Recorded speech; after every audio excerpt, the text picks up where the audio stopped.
کیا آپ نے کبھی کاف پہاڑ کے بارے میں سنا ہے؟ ایک ایسا پہاڑ جہاں ہمیشہ اندھیرا رہتا ہے، جہاں چاند، سورج اور ستاروں کی روشنی پہنچ ہی نہیں پاتی۔ ایک ایسا پہاڑ جو تمام دنیا کے گرد موجود ہے، اور یہ دنیا اس کے اندر ایسے سمائی ہے جیسے انگلی میں ایک انگوٹھی۔ کچھ کا خیال ہے کہ یہ پہاڑ جنات کی دنیا میں داخل ہونے کا دروازہ ہے، جبکہ کچھ لوگوں کا ماننا ہے کہ یہ پہاڑ سمندر کی گہرائیوں کے نیچے کہیں ہیں۔ اس پہاڑ کے بارے میں کئی عجیب مافوق الفطرت کہانیاں عام ہیں۔ تو کیا یہ کاف کا پہاڑ ہے؟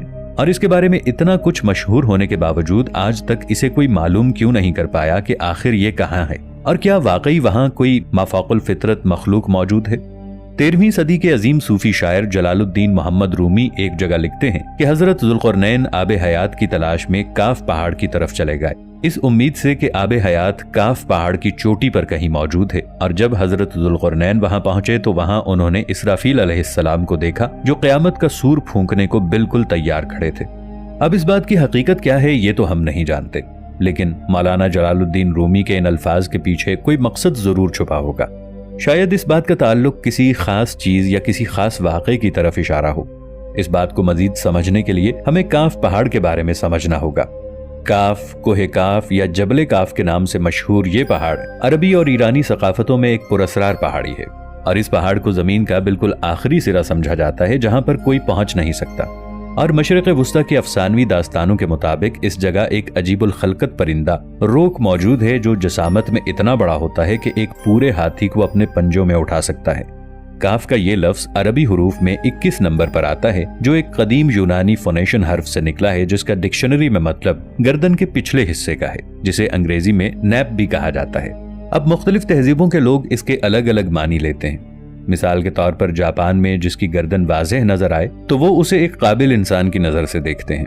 افریقی لوگ نیپ کو نوکروں کے لیے استعمال کرتے ہیں، جبکہ مصری لوگ کسی کو شرمندہ کرنے کے لیے اس کی گردن یعنی نیپ پر تھپڑ مارتے ہیں۔ اب مختلف ثقافتیں اور مختلف مطلب، لیکن کوئی بھی آج تک یہ معلوم نہیں کر سکا کہ آخر اس پہاڑ کو کاف پہاڑ ہی کیوں کہتے ہیں۔ لوگوں کا یہ ماننا ہے کہ یہ لفظ کاف کسی چیز کے سینٹر کو ظاہر کرتا ہے، اور یہ لفظ اتنا مقدس ہے کہ قرآن کی ایک پوری سورہ کا نام سورہ قاف ہے۔ اس سورہ میں اللہ کی وحدانیت اور موت اور زندگی کا نظریہ پیش کیا گیا ہے۔ چین کے لوگوں کا ماننا ہے کہ دنیا میں موجود تمام پہاڑ ایک بڑے پہاڑ کی شاخیں ہیں، اور وہ بڑا پہاڑ یہی کاف پہاڑ ہے۔ مولانا جلال الدین رومی کی وہ تحریر جس میں انہوں نے حضرت ذوالقرنین کا کاف پہاڑی پر جانے کا ذکر کیا تھا، اس کے بارے میں پاکستان کے شہر بہاولپور کے ایک علاقے سے تعلق رکھنے والے ایک اور صوفی مخدوم جہانین جہاں گشت نے اپنے ایک سفر نامے میں لکھا تھا کہ حضرت ذوالقرنین نے نہ صرف حضرت جبرائیل علیہ السلام کو کاف کی پہاڑی پر دیکھا، بلکہ انہوں نے یاجوج ماجوج کو بھی اسی پہاڑی پر قید کیا تھا۔ مشہور تاریخ دان الطبری کے مطابق حضرت محمد مصطفیٰ صلی اللہ تعالی علیہ وآلہ وسلم نے ارشاد فرمایا، اللہ نے قاف پہاڑ کو دنیا کے گرد تخلیق کیا ہے، یہ تمام دنیا اس پہاڑ کے درمیان میں ایسے موجود ہے جیسے ایک انگلی میں انگوٹھی۔ کوئی بھی یہاں پہنچ نہیں سکتا کیونکہ وہاں پہنچنے تک 4 مہینے اندھیرے میں سے گزرنا پڑے گا۔ یہ وہ پہاڑ ہے جہاں کوئی سورج، کوئی چاند نہیں اور کوئی ستارے نہیں، اور یہ پہاڑ انتہائی شوخ نیلے رنگ کا ہے کہ آسمان جو ہمیں نیلا نظر آتا ہے یہ دراصل اسی پہاڑ کے عکس کا رنگ ہے۔ اگر یہ پہاڑ نہ ہوتا تو آسمان کا رنگ بھی نیلا نہ ہوتا۔ رابرٹ نیبلنگ کی مشہور کتاب ایک باب میں وہ الطبری کے بیان کردہ ایک واقعے کا ذکر کرتا ہے۔ اس میں حضرت محمد صلی اللہ علیہ وآلہ وسلم اور حضرت علی رضی اللہ تعالی عنہ کے درمیان ایک دلچسپ گفتگو کا احوال ذکر ہے۔ اس گفتگو میں حضرت محمد صلی اللہ علیہ وآلہ وسلم نے 2 پر اسرار شہروں اور ان دونوں شہروں کے قاف پہاڑ سے تعلق کے بارے میں بیان فرمایا کہ ایک شہر جابل کا ہے جو مشرق میں ہے، اور دوسرا شہر جابل سا ہے جو مغرب میں ہے، اور یہ دونوں شہر زمرد سے بنے ہیں۔ حضرت علی رضی اللہ تعالی عنہ نے سوال کیا کہ یا رسول اللہ صلی اللہ علیہ وآلہ وسلم، کیا یہ دونوں شہر ہماری ہی دنیا میں موجود ہیں؟ تو آپ صلی اللہ علیہ وآلہ وسلم نے فرمایا کہ یہ دونوں شہر مکمل تاریکی میں ہیں اور یہ قاف پہاڑ سے ملے ہوئے ہیں۔ آپ صلی اللہ علیہ وآلہ وسلم نے فرمایا کہ ہر شہر کی نگرانی کے لیے ایک قلعہ موجود ہے، اور اس قلعے میں 1000 آدمی وہاں کی نگرانی کرتے ہیں۔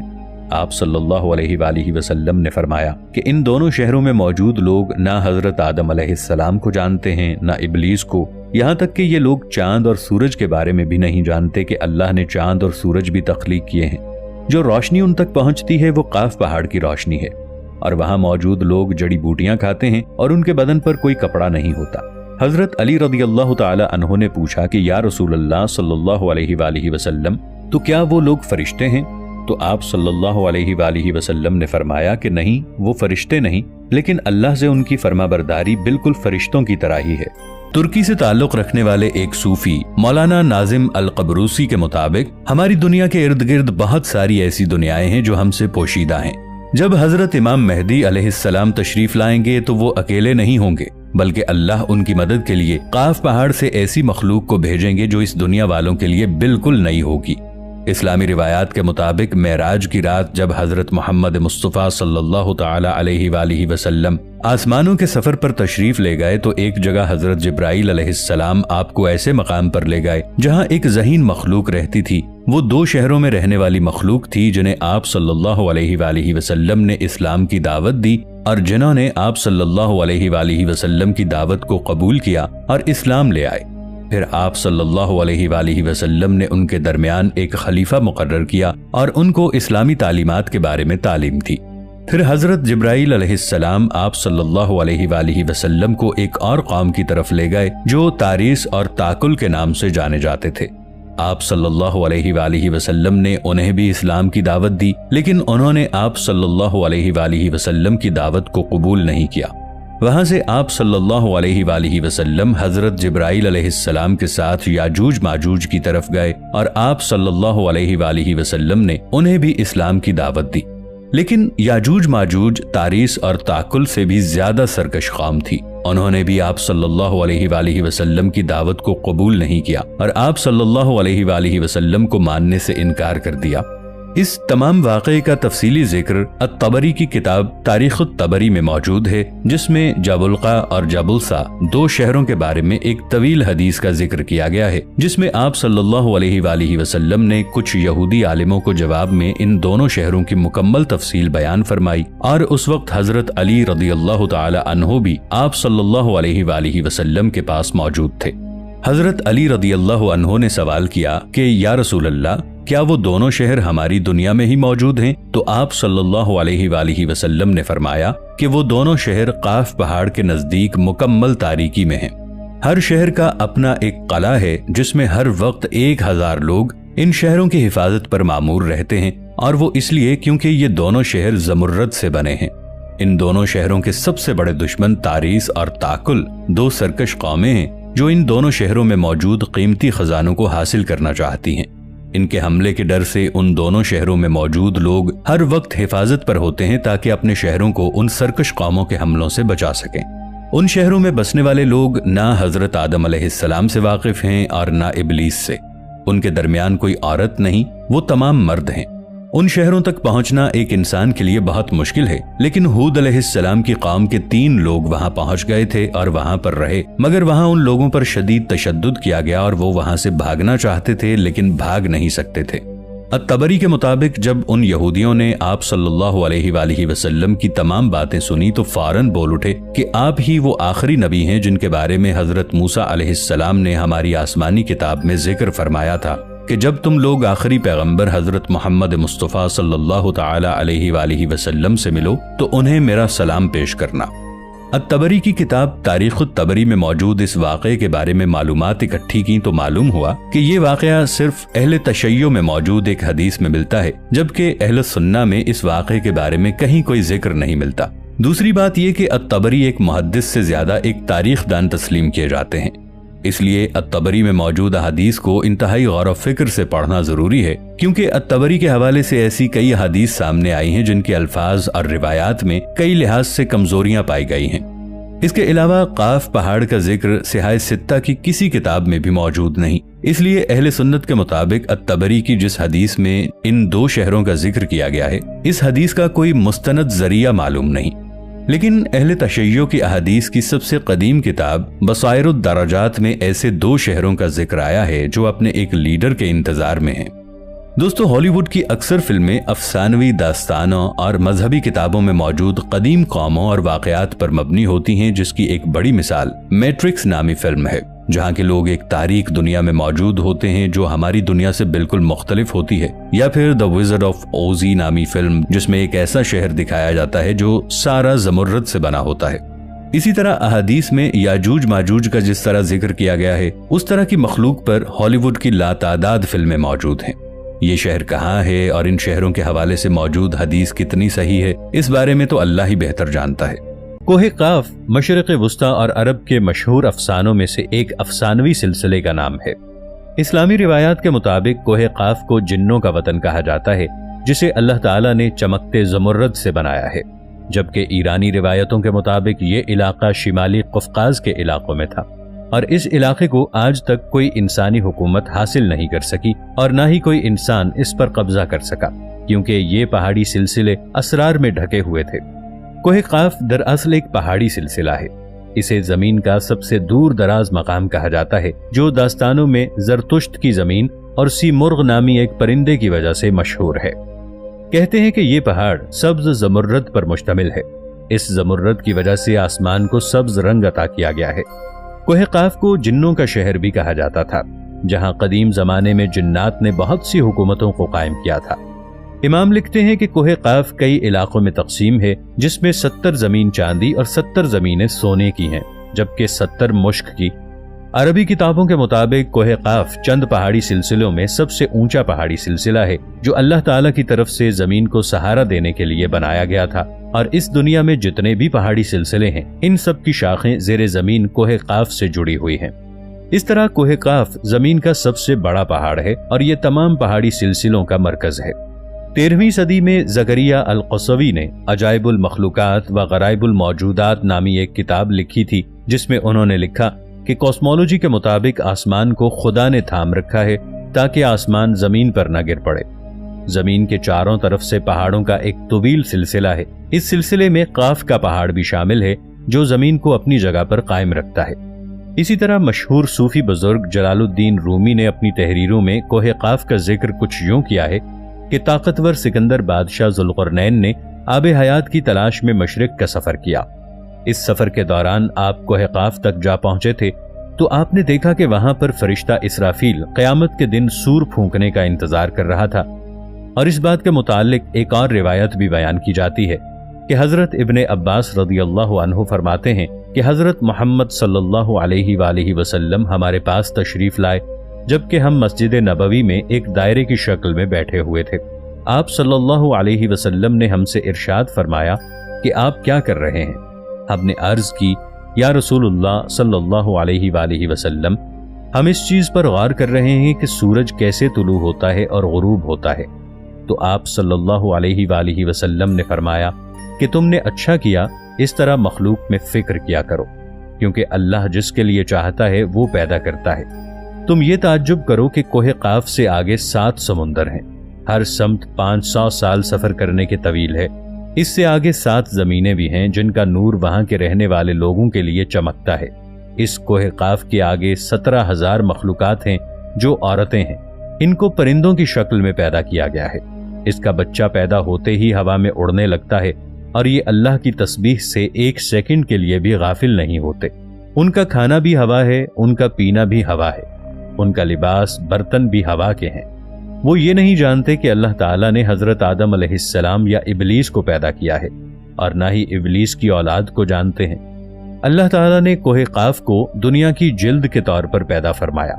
یہ ساری دنیا اس پہاڑ کے درمیان ایسے موجود ہے جیسے کوئی انگلی۔ کوئی انسان وہاں نہیں پہنچ سکتا، کیونکہ وہاں پہنچنے کے لیے 4 مہینے اندھیرے سے گزرنا پڑے گا۔ یہ وہ پہاڑ ہے جہاں کوئی سورج اور چاند نہیں ہے، حتیٰ کہ یہ سورج اور چاند کو بھی نہیں جانتے کہ اللہ تعالیٰ نے ان کو تخلیق کیا ہے۔ جو روشنی ان تک پہنچتی ہے وہ کاف پہاڑ کی روشنی ہے۔ وہاں موجود لوگ جڑی بوٹیاں کھاتے ہیں اور ان کے جسم پر کوئی کپڑا نہیں ہوتا۔ کوئی بھی شخص آج تک یہاں نہیں پہنچ سکا۔ کیا یہ وادی واقعی جنوں کا دیس ہے یا کسی اور دنیا میں جانے کا کوئی پراسرار راستہ ہے؟ صحابہ کرام نے پوچھا، یا رسول اللہ صلی اللہ علیہ وآلہ وسلم، کیا وہ لوگ فرشتے ہیں؟ آپ نے ارشاد فرمایا، نہیں، مگر اللہ تعالیٰ سے ان کی فرما برداری بالکل فرشتے جیسی ہے۔ آپ صلی اللہ علیہ وسلم نے فرمایا کہ معراج کی رات میری ملاقات کوہ قاف کے لوگوں سے ہوئی تھی۔ وہاں کے لوگوں نے آپ صلی اللہ علیہ وآلہ وسلم کے اسلام قبول کرنے کی دعوت کو قبول کیا اور وہ مسلمان ہو گئے۔ صوفیاء کرام کے نزدیک کوہ قاف دراصل اس زمین میں موجود پہاڑ نہیں ہے، بلکہ کوہ قاف سے مراد مثال میں واقع وہ پہاڑی سلسلہ ہے جو بذریعہ کشف اولیاء کرام کے مشاہدے میں آتے ہیں، جیسا کہ خواجہ فرید الدین عطار جیسے صوفیاء نے اس تصور کا مشاہدہ کیا ہے۔ طریقت میں کوہ قاف کو شعور کا ایک دائرہ اور مرید کا حق سمجھا جاتا ہے، اسے پا کر بندہ فنا فی اللہ کے درجے تک پہنچتا ہے۔ بہت سے لوگوں کا ماننا ہے کہ یہ لفظ کسی چیز کے مرکز کو ظاہر کرتا ہے، اور یہ لفظ اتنا مقدس ہے کہ قرآن مجید کی پوری ایک سورت کا نام سورہ قاف ہے، جس کا کاف پہاڑ کی طرف اشارہ ہے۔ اس میں اللہ تعالیٰ کی وحدانیت، موت اور زندگی کا نظریہ پیش کیا گیا ہے۔ جغرافیائی اعتبار سے کوہ کاف اس زمین میں کہاں موجود ہے، اس بارے میں مختلف نظریات پیش کیے جاتے ہیں۔ زیادہ تر مورخین اس بات پر اتفاق کرتے ہیں کہ عربی داستانوں کے کوہ قاف دراصل موجودہ روس میں قفقاز یعنی کوہ قاف کے پہاڑی سلسلے کی بلند ترین چوٹی ماؤنٹ البروس ہے، جو کہ 18,506 فٹ یعنی 5,642 میٹر بلند ہے۔ یہ واضح نہیں ہے کہ کوہ قاف کا سلسلہ یورپ میں ہے یا ایشیا میں۔ دنیا میں 4 بادشاہ ایسے گزرے ہیں جنہوں نے اپنے وقت میں پوری دنیا پر حکومت کی ہے۔ ان میں سے 2 مسلمان تھے اور 2 حکمران کافر تھے۔ کفار میں نمرود اور بخت نصر، جبکہ مسلمانوں میں حضرت سلیمان علیہ السلام اور حضرت ذوالقرنین علیہ السلام تھے۔ حضرت ذوالقرنین علیہ السلام کو سکندر بھی کہا جاتا ہے، اور یہ حضرت نوح علیہ السلام کے بیٹے سام بن نوح کی نسل میں سے تھے۔ یہ اپنی ماں کے اکلوتے بیٹے تھے اور حضرت خضر علیہ السلام کے خالہ زاد بھائی بھی تھے۔ آپ حضرت ابراہیم علیہ السلام کے ہاتھ اسلام کی دعوت قبول کر کے مسلمان ہوئے تھے اور کافی برس ابراہیم علیہ السلام کی صحبت میں گزارے۔ قرآن مجید میں حضرت ذوالقرنین علیہ السلام کے 3 سفروں کا حال بیان کیا گیا ہے۔ انہوں نے جو 3 سفر کیے، اس ویڈیو میں ہم آپ کو ان سفروں کے حالات بھی بتائیں گے۔ یہ حالات بہت ہی عجیب اور حیرت انگیز ہیں۔ پہلا سفر یہ ہے کہ سام بن نوح کی اولاد میں سے کوئی شخص آب حیات کے چشمے کا پانی پی لے گا تو اسے موت نہیں آئے گی، تو حضرت ذوالقرنین علیہ السلام اس آب حیات کی تلاش میں مغرب کا سفر شروع کرتے ہیں۔ آپ کے خالہ زاد بھائی حضرت خضر علیہ السلام بھی آپ کے ہمراہ تھے۔ حضرت خضر علیہ السلام تو اس چشمے تک پہنچ گئے اور اس چشمے کا پانی بھی پی لیا، مگر حضرت ذوالقرنین علیہ السلام کے مقدر میں اس چشمے کا پانی نہیں تھا اور آپ کو وہ پانی نہ مل سکا۔ ایک روایت میں یہ بھی آتا ہے کہ حضرت ذوالقرنین علیہ السلام کو آب حیات مل گیا تھا، مگر جیسے ہی وہ آب حیات کے پاس پہنچے تو انہوں نے پاس ہی ایک پرندے کو دیکھا جو انتہا کا لاغر تھا۔ جب انہوں نے اس سے اس کی کمزوری کی وجہ دریافت کی تو اس نے کہا کہ میں نے آب حیات پیا تھا، میں بوڑھا تو ہو چکا ہوں لیکن مجھے موت نہیں آ رہی۔ حضرت ذوالقرنین نے اس پرندے کو جب دیکھا تو انہوں نے پانی پینے کا ارادہ ترک کر دیا۔ تو حضرت ذوالقرنین علیہ السلام کا سفر جاری تھا۔ آپ چلتے چلتے ایک ایسے مقام پر پہنچ گئے جہاں مغرب میں ہی سورج غروب ہوتا ہے، اور وہ دنیا کے بالکل آخری کونے میں آ گئے۔ سورج غروب ہوتے وقت آپ کو ایک ایسا منظر نظر آتا ہے جیسے ایک سیاہ چشمے میں سورج ڈوب رہا ہے۔ اگر ہم سمندری سفر کریں تو مغرب کے وقت ہمیں ایسا لگتا ہے جیسے سورج سمندر میں ڈوب رہا ہے، مگر آپ مغرب میں اتنا آگے پہنچ چکے تھے جو دنیا کا آخری کونا تھا۔ وہاں ان کا سامنا ایک ایسی قوم سے ہوا جو جانوروں کی کھال پہنے ہوئے تھی۔ ان کا دوسرا سفر مشرق کی طرف تھا۔ آپ سفر کرتے کرتے ایک ایسی جگہ پر جا پہنچے جہاں سے سورج طلوع ہوتا ہے۔ آپ نے وہاں ایک ایسی قوم کو دیکھا کہ وہ کسی عمارت یا مکان میں نہیں رہ رہے تھے۔ جب سورج طلوع ہوتا وہ غاروں میں یا زیر زمین چلے جاتے، جب سورج غروب ہوتا تو یہ اپنے ٹھکانوں سے نکل کر روزی روٹی کی تلاش میں لگ جاتے تھے۔ حضرت ذوالقرنین نے ان کو بھی اسلام کی دعوت دی۔ ان میں سے کچھ لوگوں نے دعوت قبول کی اور کچھ لوگ اڑے رہے، اور وہاں پھر جنگ بھی ہوئی، مگر حضرت ذوالقرنین علیہ السلام نے ان لوگوں کو قابو میں کر لیا۔ اب ان کا تیسرا سفر شمال کی جانب تھا۔ آپ سفر کرتے کرتے 2 پہاڑوں کے درمیان پہنچ گئے۔ وہاں بھی عجیب و غریب قسم کی آبادیاں آباد تھی۔ ان کی زبان بھی نہایت عجیب و غریب تھی۔ ان لوگوں کے ساتھ اشاروں کے نایوں میں بہت مشکل سے بات کی جا سکتی تھی۔ ان لوگوں نے حضرت ذوالقرنین علیہ السلام سے یاجوج ماجوج کے ظلم و ستم کی شکایت کی اور آپ سے مدد کی اپیل کی کہ ہمیں ان کے ظلم و ستم سے بچائیں۔ اب سوال یہ پیدا ہوتا ہے کہ یاجوج ماجوج کون ہیں؟ یہ 70 بلین لوگ یاجوج ماجوج ہو سکتے ہیں۔ ان کی تعداد مسلسل بڑھتی جا رہی ہے۔ جب یاجوج ماجوج دنیا میں آئیں گے نہ جانے تب کتنے لوگ باقی ہوں گے۔ ان میں مرد بھی ہیں اور عورتیں بھی ہیں۔ یہ 3 گروہوں میں تقسیم ہے، ایک توین، دوسرا تعویس اور تیسرا منسق۔ اگر ان میں سے کسی کو موت آتی ہے تو وہ اپنے پیچھے 1000 سے زیادہ اولاد کو چھوڑ کر مرتا ہے۔ یہ لوگ خونخوار، وحشی اور جنگلی قسم کے ہیں۔ ان کا رہن سہن جانوروں جیسا ہے۔ جب بہار کے موسم میں یہ لوگ اپنے گھروں سے نکلتے ہیں تو تمام کھیتیاں اور سبزیاں کھا جاتے ہیں اور خشک چیزوں کو اپنے ہمراہ لے جاتے ہیں۔ یہ سانپ، بچھو، چھوٹے بڑے سبھی جانوروں کو کھا جاتے ہیں۔ حضرت محمد صلی اللہ علیہ وآلہ وسلم کا ارشاد ہے، جب تک یاجوج ماجوج نہ آ جائیں قیامت ظاہر نہیں ہوگی۔ یاجوج ماجوج کے نکلنے سے پہلے دنیا کن چیزوں سے محروم ہو جائے گی؟ حضرت ابن عباس رضی اللہ تعالی عنہ نے فرمایا کہ اللہ تعالیٰ نے 5 نہروں کو جنت سے جاری کیا۔ یہ 5 دریا ایک ہی چشمے سے جاری ہوئے۔ اللہ تعالیٰ نے حضرت جبرائیل علیہ السلام کے ذریعے جنت کے اس چشمے کو پہاڑوں کے اندر امانت کے طور پر رکھ دیا اور پہاڑوں کے ذریعے زمین پر نہروں کو جاری کیا۔ لوگ اس سے طرح طرح کے فوائد حاصل کرتے ہیں۔ جب یاجوج ماجوج کے نکلنے کا وقت ہوگا تو اللہ تعالیٰ حضرت جبرائیل علیہ السلام کو زمین پر بھیجیں گے اور وہ 6 چیزوں کو زمین سے اٹھا کر لے جائیں گے۔ دنیا سے قرآن پاک کو اٹھا لیا جائے گا، سارا علم اٹھا لیا جائے گا، حجر اسود کو اٹھا لیا جائے گا، مقام ابراہیم کو بھی اٹھا لیا جائے گا، حضرت موسیٰ علیہ السلام کا تابوت اور جن 5 نہروں کا ذکر کیا گیا تھا وہ نہریں بھی اٹھا لی جائیں گی۔ تو پوری دنیا سے دنیا اور دین کی برکت اٹھ جائے گی۔ لوگ ان برکتوں سے بالکل محروم ہو جائیں گے۔ وہ کیسا دور ہوگا ذرا سوچئے۔ ہو سکتا ہے کسی کے ذہن میں یہ سوال آئے کہ یاجوج ماجوج دیکھنے میں کیسے نظر آتے ہیں، ان کا چہرہ، آنکھیں، بال اور جسم کے باقی خد و خال کیسے ہوں گے؟ تو اس کا جواب ہے کہ حدیث پاک میں یاجوج ماجوج کے بارے میں آیا ہے کہ وہ چوڑے چہرے والے، چوڑی آنکھوں والے اور موٹے بالوں والے ہوں گے۔ یاجوج ماجوج کا ظہور اس وقت ہوگا جب حضرت عیسیٰ علیہ السلام دجال کو قتل کر چکے ہوں گے۔ دجال کے قتل کے بعد حضرت عیسیٰ علیہ السلام کو حکم ہوگا کہ تمام مسلمانوں کو کوہ طور کی طرف لے جائیں، کیونکہ اب کچھ ایسے لوگ ظاہر ہونے والے ہیں کہ ان سے لڑنے کی طاقت کسی میں نہیں ہوگی۔ تب یاجوج ماجوج کا ظہور ہوگا۔ ان کے نکلنے پر دنیا میں ایک عجیب و غریب فساد برپا ہو جائے گا۔ ان کی آمد نہایت خطرناک ہوگی۔ یہ تعداد میں اس قدر زیادہ ہوں گے کہ ان کا پہلا گروہ جب بحیرہ طبریہ سے گزرے گا تو اس کا سارا پانی پی کے سمندر کو خشک کر دے گا۔ جب ان کا دوسرا گروہ آئے گا تو وہ یہ دیکھ کر حیران ہو جائے گا کہ جیسے وہاں پانی تھا ہی نہیں، پانی اس طرح ختم ہو جائے گا۔ یہ اتنا بڑا لشکر ہوگا۔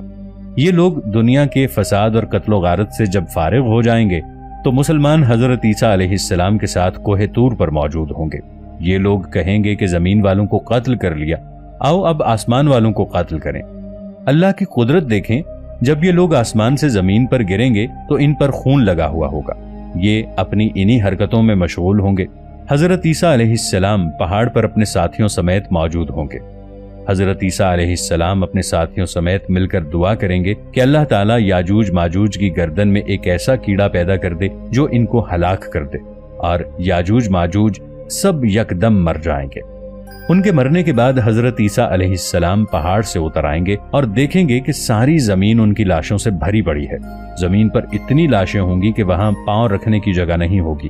وہاں اتنی بدبو ہوگی کہ سمجھ نہیں آ رہا ہوگا کہ ان لاشوں کو کہاں دفنایا جائے۔ پھر اللہ تعالیٰ حضرت عیسیٰ علیہ السلام کی دعا سے ایسے پرندے بھیجے گا کہ ان کی گردن اونٹ جتنی اونچی ہوگی۔ وہ یاجوج ماجوج کے جسموں کو اٹھا کر لے جائیں گے۔ یاد رہے کہ یہ ان کو دنیا میں ملنے والی سزا ہے۔ ان کے کثیر گناہوں کی وجہ سے انہیں جہنم میں بھی دردناک عذاب دیا جائے گا۔ ایک تو انہوں نے ظلم و زیادتی، قتل و غارت کا بازار گرم کیا ہوا تھا، دوسرا وہ اللہ کی وحدانیت پر ایمان بھی نہیں لائے تھے، حالانکہ ان کو دعوت اسلام دینے کے لیے حضرت محمد صلی اللہ علیہ وآلہ وسلم بذات خود تشریف فرما تھے۔ حضرت ابن عباس رضی اللہ تعالی عنہ کا فرمان ہے کہ حضرت محمد صلی اللہ علیہ وآلہ وسلم نے فرمایا کہ معراج کی رات اللہ تعالیٰ نے انہیں یاجوج ماجوج کے پاس دعوت اسلام کے لیے بھیجا تھا۔ حضرت محمد صلی اللہ علیہ وآلہ وسلم کے فرمان کے مطابق یہ ان کے پاس گئے اور انہیں دعوت حق دی، اور انہوں نے اس دعوت کو جھٹلا دیا۔ وہ فرماتے ہیں کہ اللہ تعالیٰ کے نافرمان بندوں اور اولاد ابلیس کے ساتھ یہ دوزخ میں جائیں گے۔ ان کے مرنے کے بعد زمین سکون اور امن و امان سے بھر دی جائے گی۔ اللہ کی نعمتیں اس قدر زیادہ ہوں گی کہ روایات میں آتا ہے کہ ان کے مرنے کے بعد زمین پر اتنی زیادہ بارش ہوگی کہ ساری زمین برابر ہو جائے گی، اور اس زمین کو حکم ہوگا کہ اپنی برکتیں اگل دے، اور آسمان کو حکم ہوگا اپنی برکتیں اونڈیل دے۔